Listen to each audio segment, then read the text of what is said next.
Tour শেষ করে আজকে যাচ্ছি বড় ভাবির বাসায় বেড়াতে। হাওড়ে আমরা 2 দিন কাটাইছি, সবাই মিলে প্রচুর মজা করছি। আর এখন ব্যাগ বস্তা গুছিয়ে এখান থেকে বিদায় নেওয়ার পালা। আমাদের নৌকাটা তীরে চলে আসতে সবাই গোছগাছ করতেছে আর আমিও একদম রেডি। এদিকে নৌকা থেকে বের হয়ে দেখি এত এত মানুষ আসছে আমাদেরকে দেখতে, আমাদের সাথে দেখা করতে আসছে, আমাদের সাথে ছবি তুলবে। সবই যদিও আমাদের ভালোবাসার মানুষ, তারপরে একটু আনইজি ফিল হচ্ছিল এত মানুষ একসাথে দেখে। সবার সাথে ছবি তুলেছি, সবাইকে সময় দিয়েছি। আর এদিকে আসতেই দেখি আমাদের বাসটাও চলে আসছে। এই বাসে করে আমরা সবাই আসছিলাম, বাট এখন যাব গাড়িতে করে। টাঙ্গুয়ার হাওড়ের ট্যুর আমাদের শেষ, বাট এখন যাচ্ছি আমরা ঢাকাতে।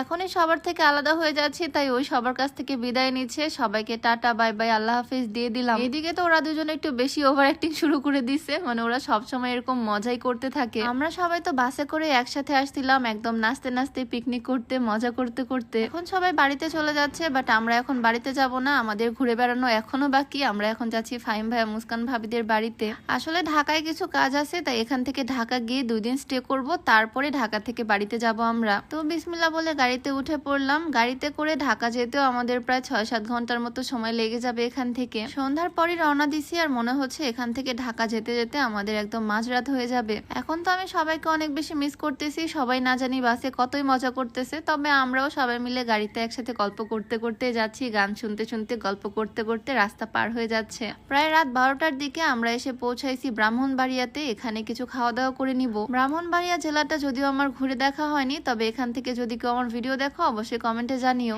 এখানকার নান গ্রিল নাকি খুবই মজা, তাই ডিনারে এখান থেকে নান আর গ্রিল খেলাম। কারণ রাত্রেবেলা বাড়িতে পৌঁছাতে পৌঁছাতে অনেক রাত হয়ে যাবে, আর তখন কিছু রান্না করে খাওয়ার এনার্জি থাকবে না, তাই এখান থেকে খাওয়া দাওয়া করে নিলাম। আর আমাদের বাড়িতে ফিরতে ফিরতে ভোর 4টা, মানে সারা রাত আমরা জার্নি করছি। ভোর 4টার দিকে আমরা এসে পৌঁছালাম ফাহিম ভাইয়া মুস্কান ভাবিদের বাড়িতে। 2 দিন টানা ট্যুর, তারপর আবার এত লং লং জার্নি, এক একজনের অবস্থা পুরাই খারাপ। রুমে এসে আর কোনো ভিডিও করারও আমি সুযোগ পাইনি, এত পরিমাণে খারাপ লাগতেছিল। দিলাম এক ঘুম। আর এই হচ্ছে পরদিন সকালের ওয়েদার। এদের বাড়িটা ঢাকা শহরের মধ্যে হলেও পরিবেশটা খুবই সুন্দর, আশেপাশে খুব সুন্দর। সকাল সকাল ঘুম থেকে উঠে ভাবির কাছ থেকে একটা গিফট পেয়ে গেলাম। একটা চকলেট বক্স আমাকে গিফট করলো। এটা হচ্ছে বিদেশি চকলেট, মালয়েশিয়া থেকে আনা। তবে আমার চকলেট তো সব ফারাজ বাবাই খেয়ে নিচ্ছে, যদিও আমি সকাল সকাল চকলেট খাবো না, কারণ প্রত্যেকদিন সকালে উঠে আমি স্লিমিং টিটা খাই। আগে স্লিমিং টি, তারপরে সবকিছু। এইটা কিন্তু একদম প্রাকৃতিক উপাদান দিয়ে তৈরি, তাই কোনো রকমের সাইড এফেক্টের ভয় নাই। আর এটা খেলে ওজন কমানোর পাশাপাশি গ্যাস্ট্রিকের সমস্যাটাকেও দূর করবে। Beauty by Lim Facebook page থেকে স্লিমিং টিটা তোমরা পেয়ে যাবা। পেজটা ডেসক্রিপশনে মেনশন করে দেওয়া থাকবে, নাম্বারটাও স্ক্রিনে দিয়ে দেওয়া থাকবে। আমাদের উঠতে উঠতে একদম দুপুর হয়ে গেছে, যেহেতু ভোরবেলায় ঘুমাইছি।